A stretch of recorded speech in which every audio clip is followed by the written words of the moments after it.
tore apart the timeline in our previous deep dive. Evidence suggested a bizarre 4-hour blackout haunting Tomaso Chioni. He acted like he owned that porch. There were nitrile gloves, a suspiciously timed power of attorney signed 8 months before his mother-in-law vanished, and 5 separate visits from federal agents. That particular broadcast reached a massive audience. But I intentionally held back the most terrifying question. Evidence suggested a chilling reality. If he orchestrated this nightmare, he absolutely had a shadow partner. Federal agents released doorbell footage showing a phantom standing roughly 5'9" to 5'10" tall. Our primary suspect towered over that, creating a glaring discrepancy. It was a massive crack in the case file. I left it gaping for a reason. I needed time to quietly dig through the archives. My search tore through the Pima County courthouses, obscure property deeds, and long-forgotten digital footprints. I hunted down social profiles from 2007. One specific identity remained hopelessly entangled with our main suspect, but nobody knew yet just how deep. This guy dragged around felony convictions for burglary, robbery, theft, and embezzlement. He lived directly in the Tucson shadow, mere minutes from where Nancy was taken. His physical build perfectly mirrored the phantom on the federal tape. Now, we drag him into the light. Enter Dominic Aaron Lee Evans. His roots in this tragedy spread far wider and darker than the mainstream press ever dared to admit. That was the first mistake. Back in April of 2007, 3 drifting souls in Tucson collided through a startlingly ordinary online classified ad. Dominic, an aspiring drummer, connected with local guitarist Walter I. Goncalves Jr. through that very post. Meanwhile, a fresh transplant named Tomaso Chioni had just crossed the ocean from Tuscany, Italy, a year prior. He answered a similar call in the Tucson Weekly. They joined forces to create a gritty indie post-punk project called Early Black. Their sound dripped with shoegaze and grunge. It was the exact type of raw noise that echoed through sweaty college dive bars, but never truly caught a big break. Dominic kept the rhythm. Tomaso slapped the bass and took the mic. Goncalves shredded guitar and sang backup. They laid down tracks at Loveland Studios. The record dropped in 2010, grabbing some surprisingly decent local praise in the Tucson Weekly. They gigged constantly across Phoenix, Flagstaff, and their hometown. A modest cult following sprouted up. Fame, however, remained an illusion. They titled that debut record, Life, Love, Love, Murder. I have to stop right here, because turning this into cheap sensationalism is the last thing I want. Countless artists lean into aggressively dark aesthetics for shock value. A spooky name alone is hardly a smoking gun. Yet we cannot ignore the horrific reality of Nancy's tragic fate. Evidence suggested the man featured on that record was suddenly drowning in intense scrutiny from internet sleuths hunting for a vicious kidnapper. That title carries a much more sinister weight today than it did in 2010. You feel the dread creeping in. You already know why. Forget the edgy album art for a second. The music birthed an unbreakable, nearly 2-decade brotherhood between Dominic and Tomaso. These were not childhood pals. They shared no schoolyard memories. They never bonded as innocent kids. They began as complete strangers, answering an ad in 2007, forging an unbreakable bond in the sweat of late-night rehearsals and endless highway drives. When Nancy vanished into the cold January air of 2026, those two men had been side by side for 19 long years. 19 years completely transcends any simple, casual friendship. It creates an intense, unwavering loyalty. You learn every dark habit, every broken bank account, exactly what your brother is capable of, and precisely where he breaks. You learn precisely what lines they will cross, and which ones they will never touch. You understand their deepest, most desperate cravings. As detectives actively circled the chilling theory of a shadowy accomplice stalking that porch, a 19-year alliance is never just background noise. Evidence suggested it was the ultimate criminal infrastructure. The timeline tightens when you realize Tomaso wed Nancy Guthrie in September of 2006, just a year before the band struck a chord. That meant Dominic only ever knew his friend as a fully entrenched member of the Guthrie family tree. Every single late-night chat over 19 years was framed entirely by that fateful marriage to Nancy's own flesh and blood. Dominic definitely heard the family secrets. He absolutely knew all about Savannah. He would be intimately aware of the quiet isolation surrounding that beautiful house in the Catalina foothills. Not from casing the joint like a prowler, but through the mundane osmosis of a 20-year friendship. Their entire life slowly becomes deeply familiar to you. Hit the comments and let your theories fly before this video wraps up. The nightmare I am about to expose was totally ignored by systemic reporting failures. We must dig deeper. Dominic Aaron Lee Evans carries a verified criminal footprint right there in Pima County, Arizona. The rap sheet is terrifying. It specifically lists felony burglary, robbery, theft, embezzlement, and driving under the influence. An independent sleuth on X, known as @JLR Investigates, originally blew the lid off these buried secrets.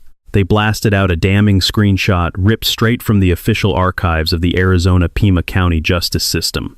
A few rogue outlets finally caught the scent, but we need to surgically dissect every single one of those charges, because the violent nature of these specific crimes might just be the skeleton key. Just a simple, everyday burglary. Arizona law strictly defines it as unlawfully breaching a structure to commit a felony, not just lifting cheap merchandise from a local retail shop. It means violently trespassing into a sacred sanctuary, a private residence, a secure building, a family home where someone feels totally safe. That clinical definition mirrors exactly what evidence suggested went down at Nancy Guthrie's house on the dark night of February 1st. A phantom breached her sanctuary for a vicious robbery. Robbery is entirely different. It demands sheer physical force or the terrifying threat of violence against a living, breathing human being. It is never passive. The act requires absolute confrontation. You have to look a victim dead in the eyes, stripping away possessions through pure intimidation. But the shadow invading Nancy's home did not just grab a television. They stole a human being, an 84-year-old grandmother relying on a pacemaker.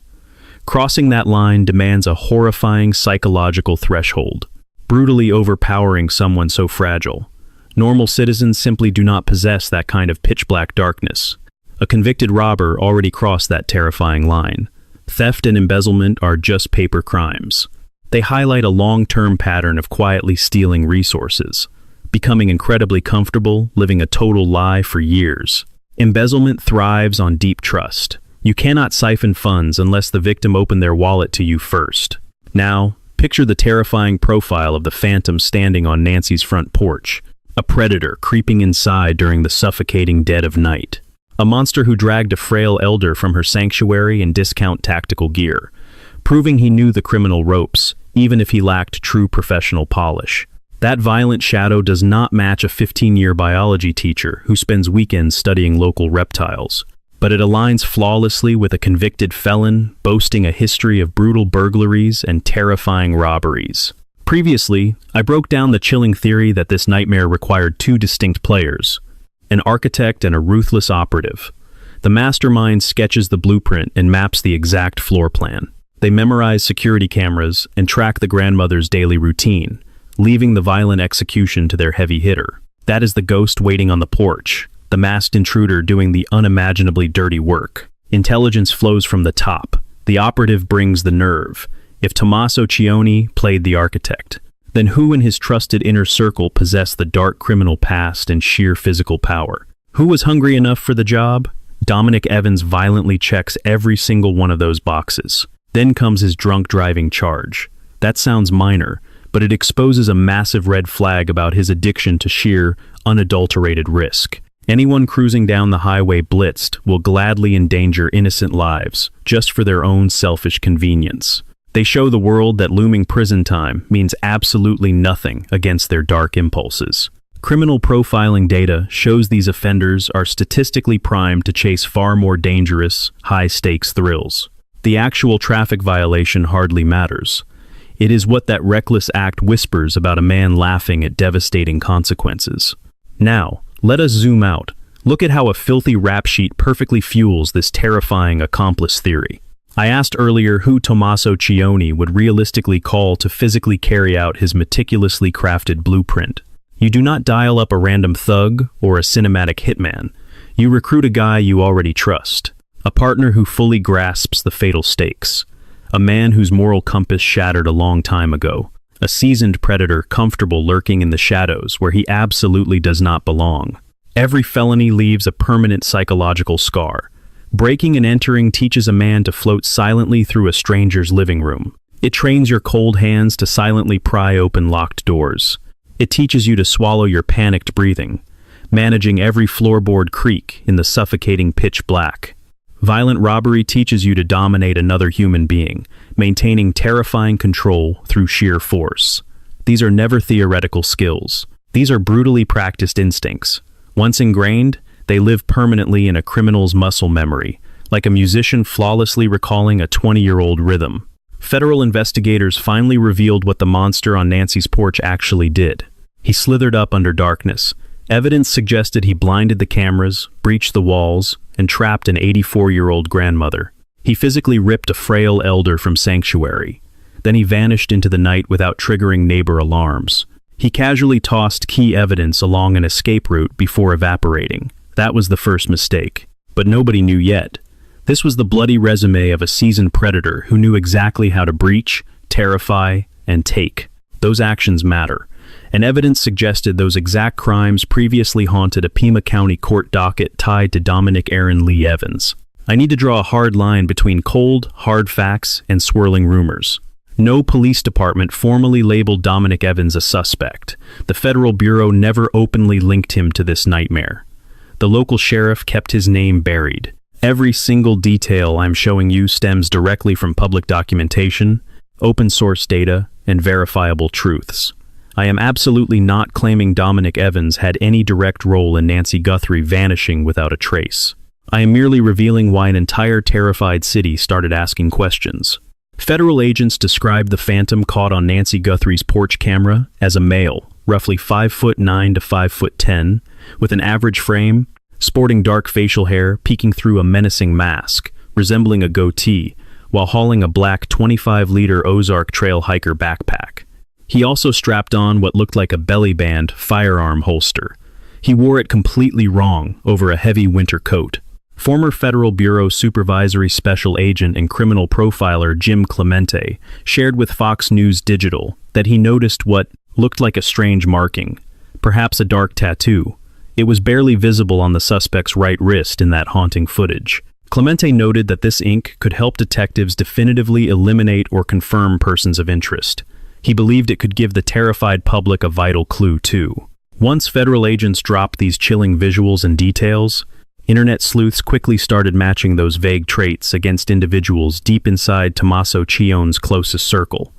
Dominic Evans became their ultimate target. Multiple social media accounts pointed out his very athletic frame. He sported facial hair perfectly matching that dark mustache and goatee. The physical resemblance between their lips and eyes? Chilling. Sleuths dug through early Black's retro music videos. They meticulously analyzed concert footage and spotted what looked like a tattoo on his wrist. But we must address the glaring dangers of this exact type of comparison. Comparing grainy doorbell pictures to posed photos in vastly different conditions is dangerous. Lighting tricks, weird angles, that was the first mistake. Digital compression, mask distortion. These elements render any absolute visual confirmation completely impossible using just this public tape alone. I refuse to stand here claiming the shadowy figure on that porch is Dominic Evans, simply based on a quick side-by-side picture. That feels wildly irresponsible. But here is what the evidence suggested. The Federal Bureau's physical metrics do not eliminate him. That 5'9" to 5'10" height window perfectly matches his frame. The average body type fits. The dark facial hair matches. And that possible wrist marking, if verified, would drastically shrink our pool of suspects to a fraction. Jim Clemente is not some random internet sleuth spinning theories in bed.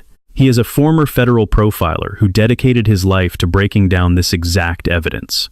If he claims a tattoo can expose the suspect, he implies federal agents are currently scrutinizing that tiny detail. They are actively matching it against known felons. But nobody noticed this one federal clue, a crucial detail buried beneath all the endless gossip about faces in dark ink, that 5'9" to 5'10" mark. I previously showed evidence suggested Tomaso Chioni stands significantly taller than this specific range. Public photos prove that discrepancy. Seasoned true crime reporters studied pictures of Tomaso beside others. Their verdict? He completely dwarfs the Federal Bureau's estimated suspect height. That singular detail became the massive roadblock in my theory. If Tomaso towers over our porch phantom, the entire theory crumbles, but it survives perfectly if two monsters planned it. The theory holds strong if the shadow at the door never actually masterminded the horrific act. It thrives if the man knocking is 5'9" to 5'10", an athletic phantom. He wears a dark goatee. He possibly hides a strange tattoo on his wrist. He also carries a rap sheet loaded with felony burglary. That slight height issue definitely does not destroy our leading Tomaso hypothesis. It points to a deadly accomplice theory. The architect and the cold operative are two completely separate demons, and this trail leads straight to the guy standing beside Tomaso Chioni in music shots for 19 years. Public filings tether Dominic Evans to houses across the vast Tucson and Marana area. He previously haunted addresses in Eloy and other desolate Arizona corners. He was born February 18, 1978, making him 47 today. He prowled the southern Arizona landscape his entire adult life. Marana sits just northwest of Tucson, a dangerously short drive from that quiet Catalina foothills neighborhood where Nancy Guthrie once lived peacefully. That explosive February 13th tactical SWAT raid gripped the nation. They breached a quiet house right near East Orange Grove Road and North First Avenue, barely 1.9 miles from Nancy Guthrie's front door. The internet violently linked this crime scene to Evans. His Marana history and chilling proximity made it too easy. But right now, we must shatter a massive piece of fake evidence currently exploding across the internet. The mother and son handcuffed during that February 13th SWAT raid were never Dominic Evans and his mother dodging a potential wrongful conviction. According to ABC News, the targets detained that night were 37-year-old Luke Daly and his 77-year-old mother. Daly's attorney, Chris Scalpi, confirmed his client had previously served hard time in state prison for drug-related offenses, but hammered home that neither Daly nor his mother faced arrest, claiming zero connection to Nancy Guthrie's disappearance. A third collateral victim, a DoorDash driver named Carlos Pilos, was quickly detained and released after law enforcement finally realized he had no connection to this nightmare. The heavily armed raid was absolutely not targeting Dominic Evans. That crucial fact must be stated plainly. But the chilling reality of the geography remains unchanged. Evans resides around Tucson, Marana. Nancy Guthrie lived in the Catalina foothills. Tomaso and Annie live roughly 4 miles from Nancy. Those three locations form a tight, suffocating triangle in the northern Tucson suburbs. If a predator or serial killer plotted a crime requiring intimate knowledge of this specific victim's neighborhood, demanding access at ungodly hours and a lightning-fast escape route, residing inside this triangle is not just incredibly convenient, it is absolutely necessary. There is another geographic detail demanding our focus. Whispered reports have linked Evans directly to a property in Rio Rico, Arizona. Rio Rico is a desolate rural community, roughly 60 miles south of Tucson, and about 16 miles north of the Mexican border, near Nogales. It is deeply remote. It is sparsely populated. It is the kind of black hole where someone could vanish without drawing a single glance. The Embassy of Mexico firmly told Fox News there is no actual indication Nancy Guthrie is in Mexico. Secretary of Security Omar Garcia Harfuch clearly stated this at a recent press conference, but nobody knew yet that Rio Rico's dangerous proximity to the border, paired with Evans's potential dark connection to that area, has fueled intense speculation about hidden escape routes out of Tucson for someone moving an abducted person. I am not explicitly stating that Nancy Guthrie was dragged to Rio Rico or smuggled across the border. Evidence suggested no such thing happened. But in a glaring systemic failure where the FBI fielded over 50,000 tips and still cannot locate an 84-year-old woman after 3 agonizing weeks, every geographic link to every person in the suspect's inner circle truly matters. And Dominic Evans holds geographic connections, stretching from the immediate, bloody vicinity of the crime scene to the most unforgiving, remote depths of southern Arizona. Think about the horrifying logistics of making a person disappear.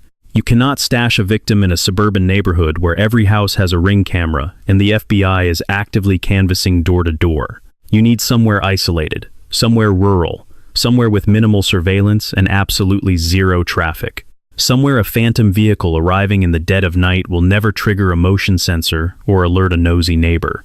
Rio Rico, 60 miles south of Tucson, is precisely that nightmare. Massive hidden properties, scattered homes, Endless dirt roads that simply do not exist on Google Street View, a landscape where the desert swallows sound, making witnesses completely irrelevant. The grim route from Tucson to Rio Rico follows Interstate 19 south. It is a dead straight shot right through the desert. At 2 o'clock in the morning, with zero traffic, the drive takes roughly 50 minutes. If a predator crept out of Nancy Guthrie's quiet neighborhood at approximately 2:30 in the morning on February 1st, they could reach Rio Rico by 3:20. If they then sped back toward the Tucson area, they could be home by 4:10 in the morning. The whole round trip, including time spent at the destination, fits perfectly inside the dark window before sunrise. But along that route, every cell tower ping would tell investigators exactly where the vehicle traveled. That was the first mistake. If the driver on that route got sloppy, the tower dump data will expose this entire gruesome story without a single living witness ever having to testify.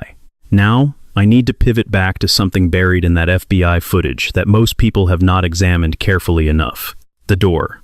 Nancy Guthrie's beloved home had a sturdy front gate in addition to the main door. This is extremely common in Tucson. Desert homes frequently utilize wrought iron security gates or heavy screen doors guarding the primary entry point.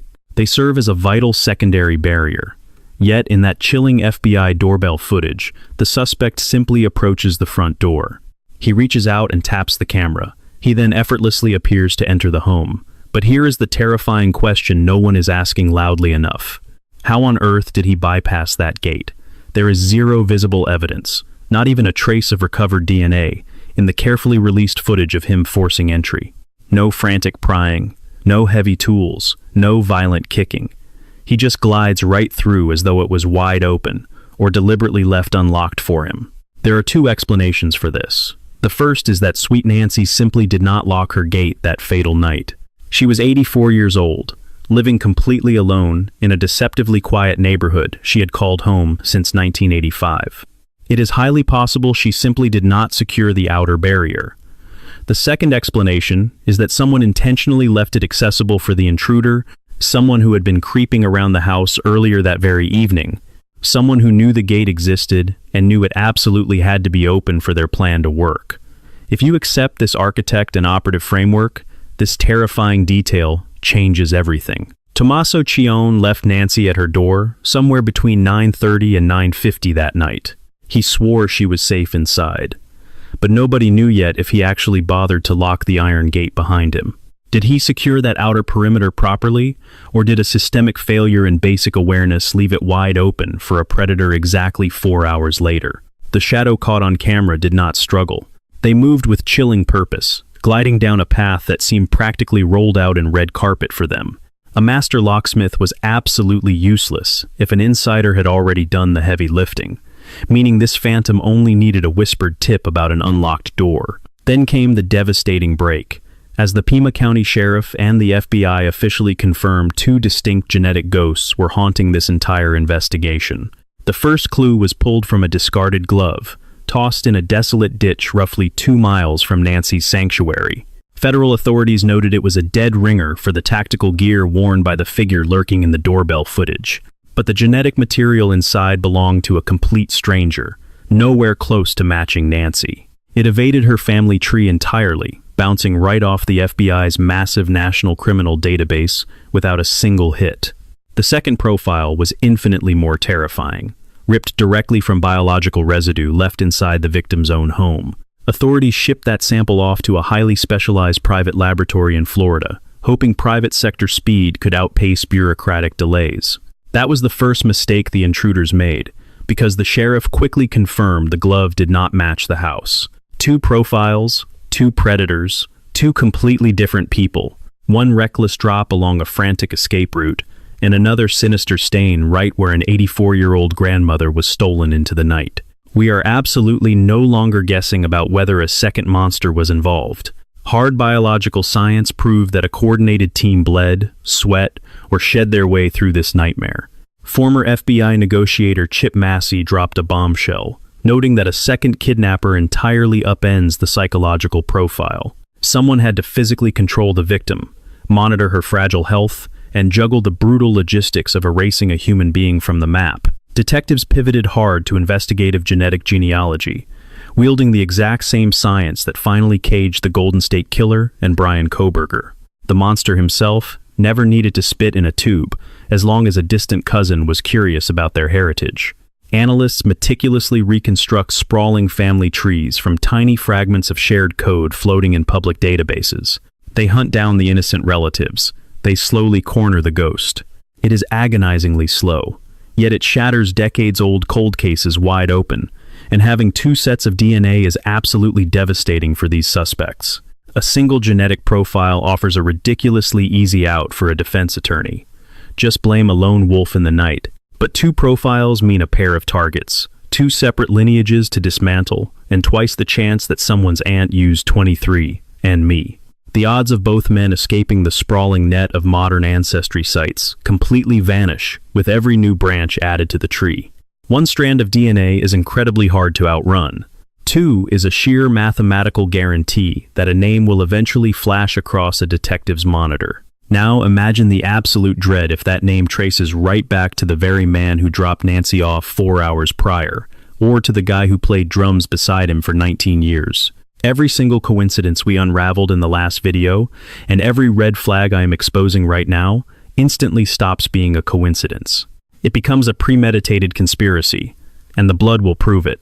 But I need you to look at that FBI footage just one more time, because a chilling behavioral quirk only makes sense when viewed through the lens of a team. Federal agents pushed out blurry clips and frozen frames from Nancy's doorbell lens. Independent eyes went to work, and private investigator Steve Pfizer caught something terrifying. Evidence suggested the footage actually captured two entirely different phantoms crossing that porch, starting with a heavily armed man sporting a backpack and a holster. Then, another frame reveals a nearly identical silhouette, completely stripped of that tactical gear. The shoulders were off. The posture was entirely wrong. Fox News amplified the growing dread among forensic experts that a second predator had been hiding in plain sight.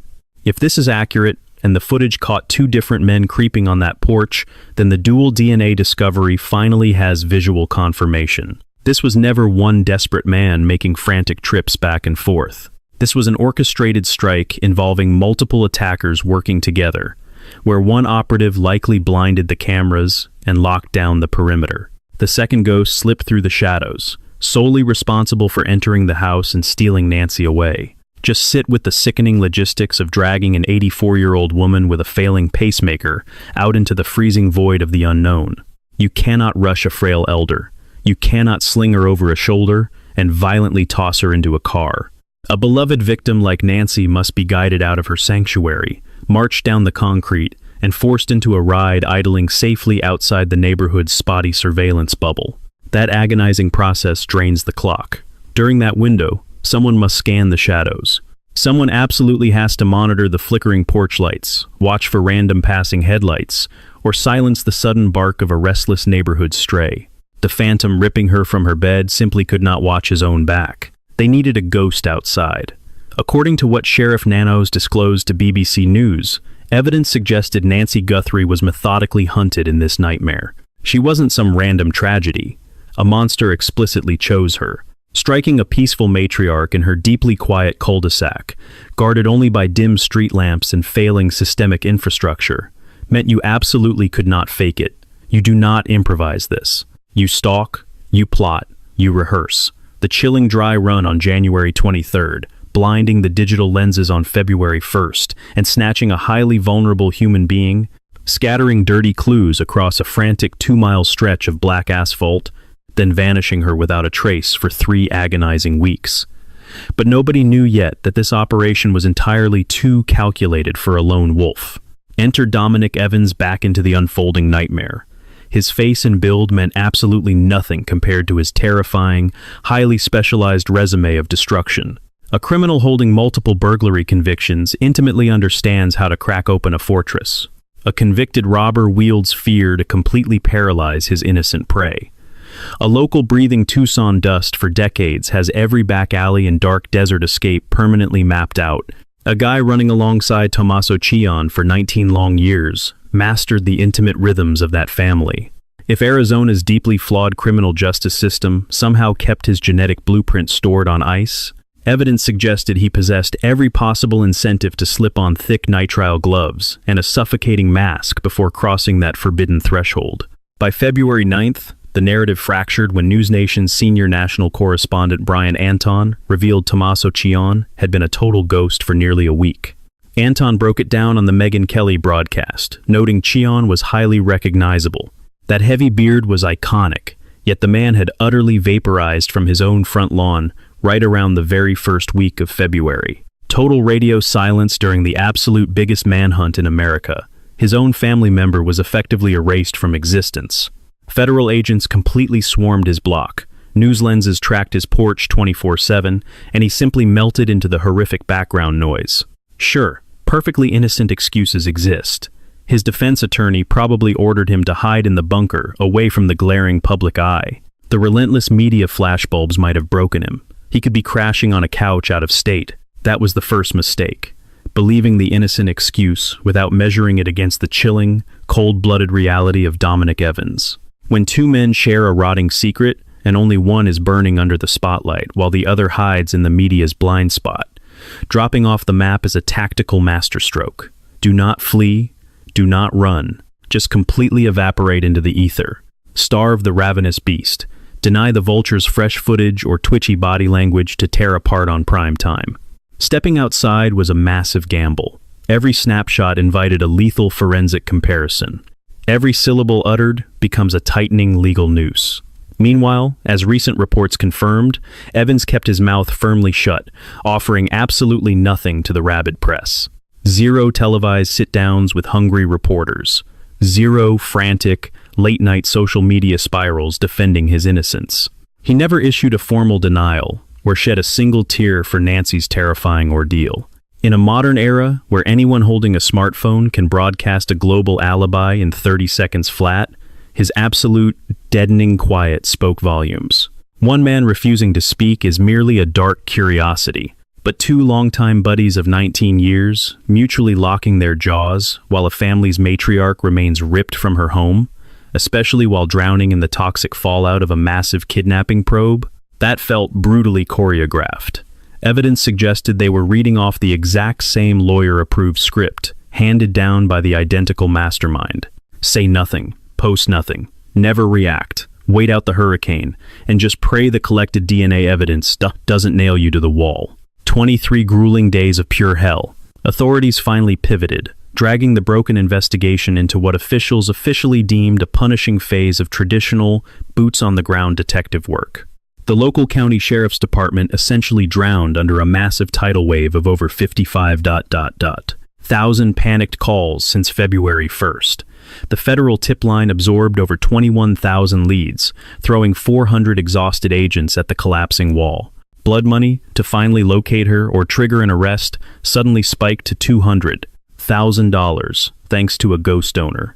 Detectives cornered a massive retailer, hunting the exact buyer behind a cheap camping backpack strapped to the Phantom. Sheriff Nanos publicly hailed this specific tracking as a massive investigative breakthrough, claiming they positively isolated the backpack's exclusive corporate origin and immediately began aggressively squeezing retail store managers statewide to audit 30 to 60 days of receipts, desperately hoping a single tracked purchase might blow this cold case wide open.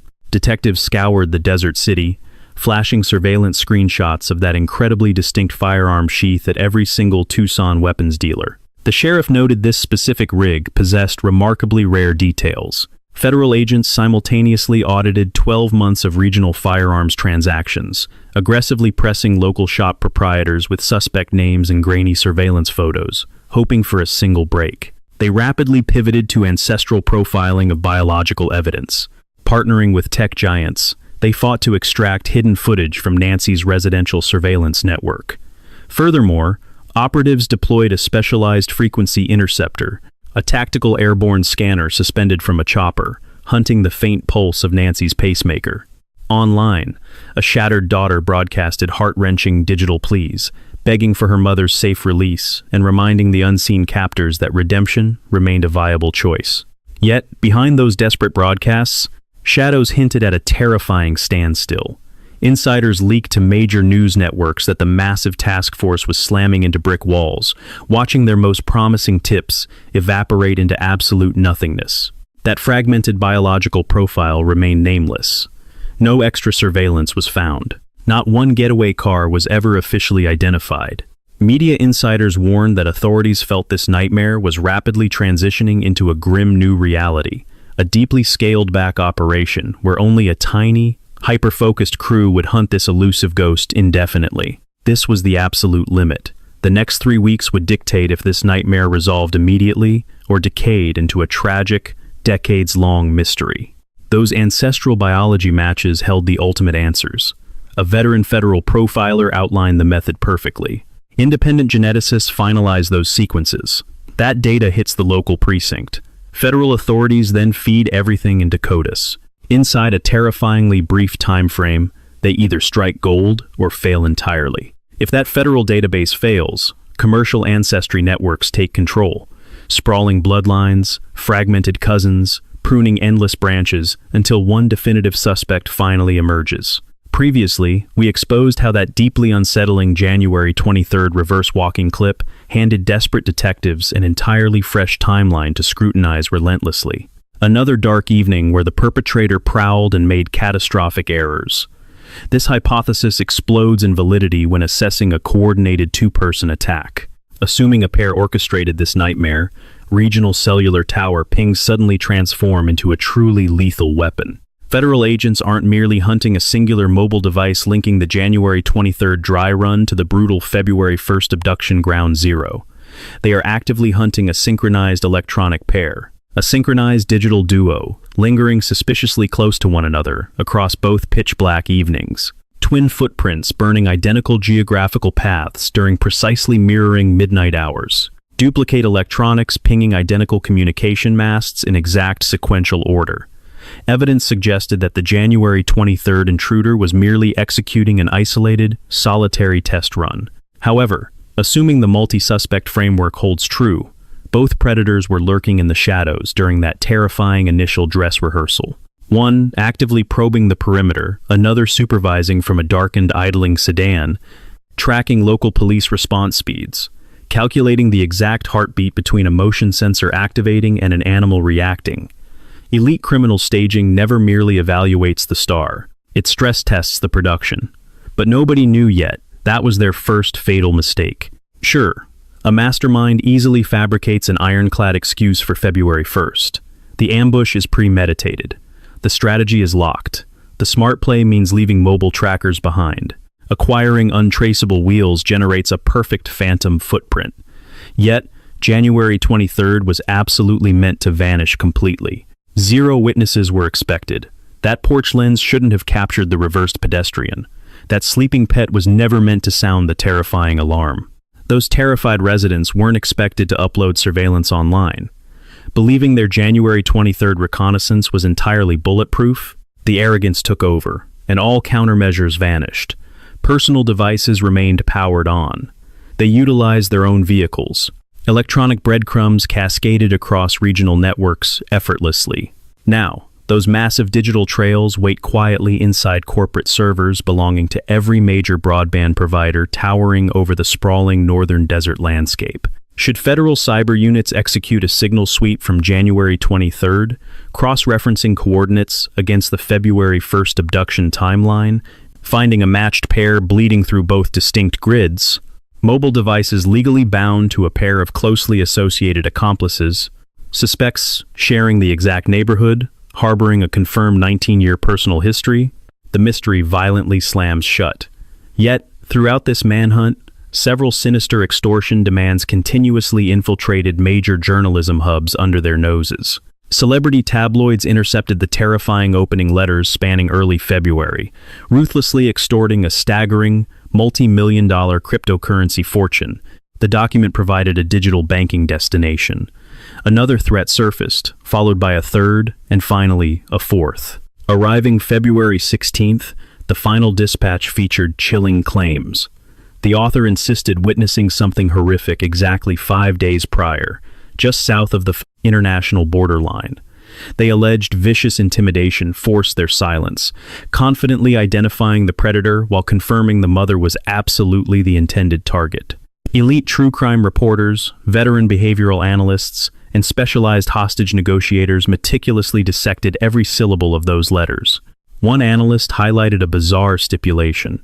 The extortionist outright refused a preliminary $50,000 deposit until federal authorities secured an arrest, explicitly demanding the remaining $50,000 only after justice prevailed.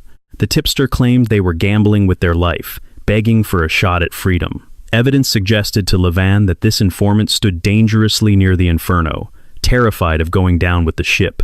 Dangerously near the inferno. Those words echo endlessly. This wasn't a random opportunist asking for a payout. It read like a shadow operating inside the cartel. An insider who witnessed the nightmare, yet managed to keep their hands clean. A terrified bystander, desperate to monetize their secret before the feds arrive. And honestly, that was the first mistake. In those early TMZ emails, they obsessively repeated one specific phrase: the main individual, not the brutal abductor, not the primary suspect. The main individual. That's strictly syndicate jargon, exposing a terrifying chain of command. It proved the author knew exactly who pulled the strings, leaving expendable pawns entirely in the dark. Think about it. When a solitary monster shatters a woman's peaceful existence, you call him a kidnapper. You never use layered, clinical terms unless you know the conspiracy runs incredibly deep. So who writes an email like that? Someone choking on the smoke, an accomplice tethered to the boss, a frantic conspirator gambling their life because the invisible walls are rapidly closing in. Does that strike you as a lucky civilian? Or the desperate plea of a criminal trembling on the periphery? They waded deep enough into the horror to see the truth, yet lacked leverage to protect themselves. Now they watch detectives close the net, scrambling for an immunity deal, but nobody knew yet whose DNA they had. If this terrifying accomplice theory is accurate, Nancy Guthrie's beautiful life wasn't stolen by two isolated men. There's an entire ghost network. Drivers charting escape routes, accomplices burning evidence, and silent partners burdened with the aftermath. Every single one of those ghosts is staring at the exact same nightly news broadcasts we are. They are watching genetic genealogists solve impossible cold cases. They are staring at that massive $200,000 bounty. And the pressure has already fractured someone's loyalty, leaking into the public eye through untraceable tips to TMZ. The circle hiding the horrors of February 1st is massive. And as the heat cranks up, the weakest link shatters. But before we unpack those glaring holes, we need to pause. The reckless circus of armchair detectives dissecting Dominic Evans on social media has completely derailed the search for truth. Content creators painted the February 13th tactical raid as a direct ambush on Evans. It wasn't. Police dragged out Luke Daly and his mother. Evans hasn't seen handcuffs, sat in an interrogation room, or landed on an official suspect list. Pinning that raid on him is a systemic failure of digital journalism. It actively destroys the credibility of genuine advocates fighting wrongful convictions. Then there's the massive forensic disaster, creators falsely labeling the discarded gloves near her home as latex. They were nitrile. That detail is everything. Nitrile is the exact synthetic armor demanded in high-level scientific and clinical laboratories. It links straight back to Tomaso's daily profession. Latex is irrelevant, and fumbling that basic fact proves a fatal lack of rigor. Other channels stitched together blurry photos of Evans next to the masked phantom, proudly screaming they cracked the unsolved mystery. They absolutely haven't. You cannot take an infrared, heavily warped doorbell video of a man in a ski mask and match it to a casual Facebook photo. Unmasking a predator requires elite biometric analysis by sworn experts. It doesn't come from a sloppy digital collage slapped together for quick views. I am dragging the Dominic Evans connection into the light because verified, chilling facts demand our complete attention. His violent history with serial killers, his geographical shadow, his undeniable ties to Tomaso, the eerie physical similarities, dueling genetic profiles, and the multi-layered accomplice theory. These are terrifying breadcrumbs, but they aren't proof. And anyone trying to convince you they possess the final answer is selling a wildly dangerous fiction. The defense insists if the family is innocent, Tomaso is innocent. And if Tomaso is clean, the entire murder-for-hire nightmare evaporates into thin air. It's a powerful counterargument, a critical flaw in the state's central narrative that we simply cannot afford to ignore. But as I've warned you before, being cleared is merely a temporary police tactic. It is never a binding vow of innocence. It simply means the prosecutor's briefcase is too light for an arrest. It doesn't prevent a fresh drop of blood from rewriting the narrative, especially when the whole world is eagerly watching. Detectives routinely clear family members to ease the crushing media chokehold.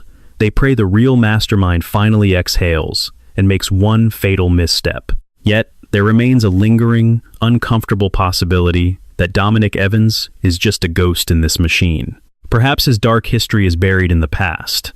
His resemblance to the monster could just be a cruel coincidence, right before the true horror drops. Maybe his bond with Tomaso is just a harmless friendship. Maybe the real monster is a phantom in a genealogy database, waiting for forensic evidence. But nobody knew yet. That chilling possibility remains real. Dismissing it would be the first mistake. Previously, I broke down the chilling evidence suggesting Tomaso Chioni engineered this entire nightmare. Today, we examine Dominic Evans as the ruthless operative, a shadow carrying past felony convictions for both burglary and violent robbery, hiding in plain sight. He matches the physical profile issued by federal agents, a man maintaining a 19-year friendship with our victim's son-in-law, quietly watching everything.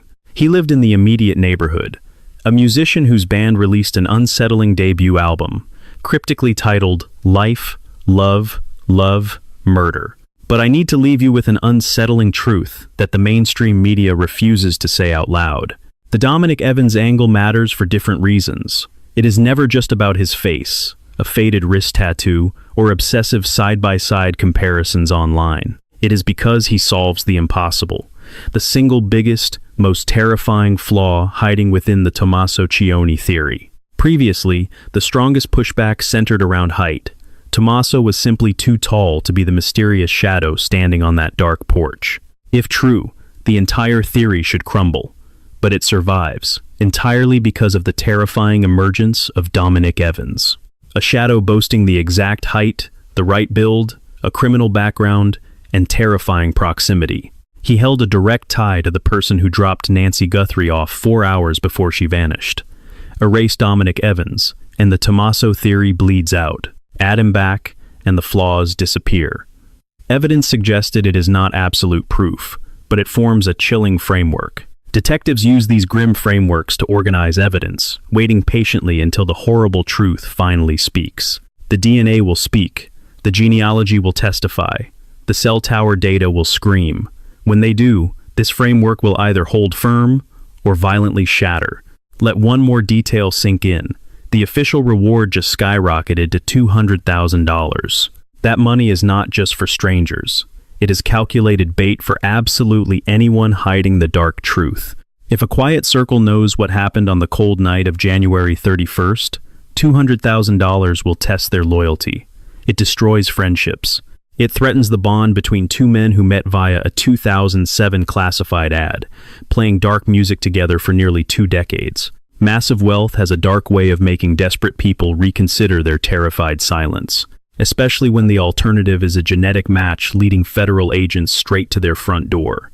I am not declaring he committed the crime. I warn you, when those lab results return, his name is one the investigation cannot overlook. If those biological markers point to anyone in that early black circle, then the twisted album title, the violent criminal record, the 19-year friendship, the exact height, the terrifying proximity, all of it stops being coincidence and morphs into damning evidence. The DNA will decide. It always wins. When the hammer falls, we will be waiting. Drop theories in the comments. Tell me exactly where you stand. Tell me what I missed. Tell me what happened on the freezing night of January 31st. Because our community outpaced the flawed official investigation since day one, and I absolutely refuse to stop pulling cold records until Nancy Guthrie is finally found. Hit subscribe, turn on notifications, and share this video with anyone tracking the case. The next update will cover those forensic results the second they hit the wire. That revelation might shatter absolutely everything. Nancy Guthrie is still out there. She remains alive until forensics prove otherwise, and someone hiding knows her exact location. The heart-wrenching disappearance of 84-year-old Nancy Guthrie isn't just another true crime story. It's a devastating reminder of how fragile our perceived safety truly is.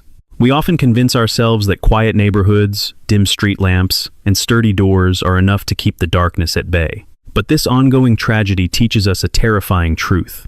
Evil doesn't always violently shatter the front door. Sometimes it glides right through the cracks of misplaced trust and unseen shadows. The greatest lesson we can pull from this nightmare is the absolute necessity of hypervigilance. We must actively protect our vulnerable elders, check on our neighbors, and refuse to ignore the red flags hiding in plain sight.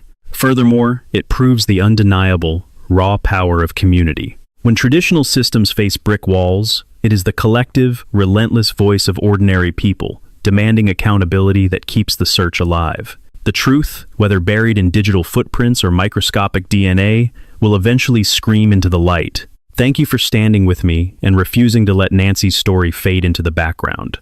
This is Evidence with John, and we will not stop pulling cold records until the truth is found. If you believe in fighting for justice and holding the shadows accountable, hit that subscribe button, turn on the notification bell, and share this video with anyone tracking the case. The algorithm thrives on your voice, so drop your theories in the comments below. Your perspective might just be the missing piece that cracks this wide open. Until the hammer falls, stay safe, stay watchful, and never stop questioning.